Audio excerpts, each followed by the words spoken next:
compound interest formula. FV is future value. What is the value of the investment at the end? Or at a certain time in the future anyway. PV, present value. What do you start with? In the simple interest, that's simple interest formula, we've talked about principal. The principal amount, that's the same idea here. Just R is the rate, but particularly again, per compound period. So if it's compounded monthly, it's the rate per month. If it's compounded weekly, it's the rate per week. Okay, whatever that compound period is, that's important. And N is the number of compound periods. So again, if it's compounded monthly, it's the number of months. Compounded weekly, it's the number of weeks. Now this is the formula that exists in the new standard maths syllabus, where you may have seen it before, and when you've, you may have done this in year 10, you may have seen it. I'm just going to write some another colour over here just so it's different. You may have seen it written in this way, with A and P instead of FV and PV. A is a final amount and P is a principal. It's the same thing, it's just now using different terms for the same idea. Okay, and so what we use now, which is in the textbook, what you see in the standard maths syllabus now, is this formula.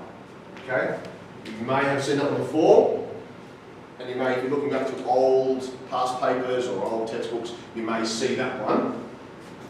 But it's still the same thing, just now with different naming convention. Okay. So how does that work? $2,500. So we're starting with $2,500. What's our rate going to be? 7% per annum. What is our compound period going to be? Okay. How long are we going to invest it for? How many years? 2 years. 2 years.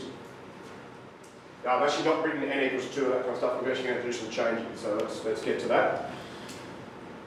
We have started with a PV number, that's fine. We've got that, we've got a rate, but we need to change this into the rate per compound period. So if we've got a per annum rate and we're compounding monthly, how do I change it? Divide by 12. So I'm going to take, I'll put this over here.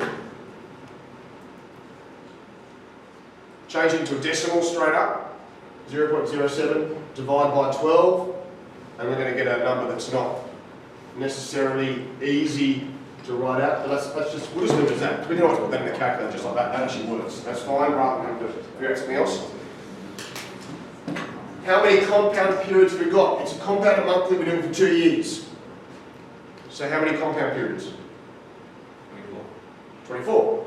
Okay, and so N equals 2 times 12 equals 24. Okay, so now we've got what we need. So I'm actually going to just change this here to write it in exactly the way that we want.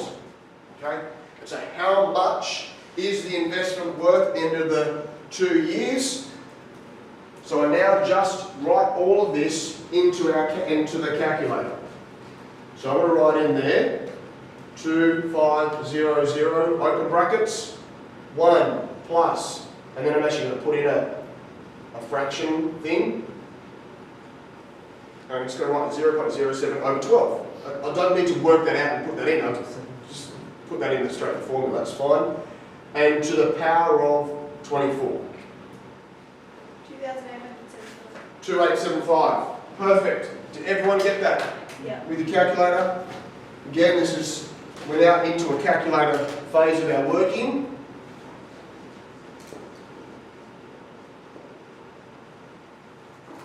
So that's what I want to make sure that you can do, is use your calculators with this formula. And so, what is the final value of the investment? 2875. How much interest did it earn? What would I do? Yeah, so I'm going to take away the initial amount, the present value, the starting amount from this, and I should get $375. That's how much interest was earned. So that is an important thing to note in these questions. Is it asking for final value only, or is it asking for how much you made, how much interest you made, how much you earned? So you just got to check that in the question. Is it the total value at the end, or is it just the profit you made?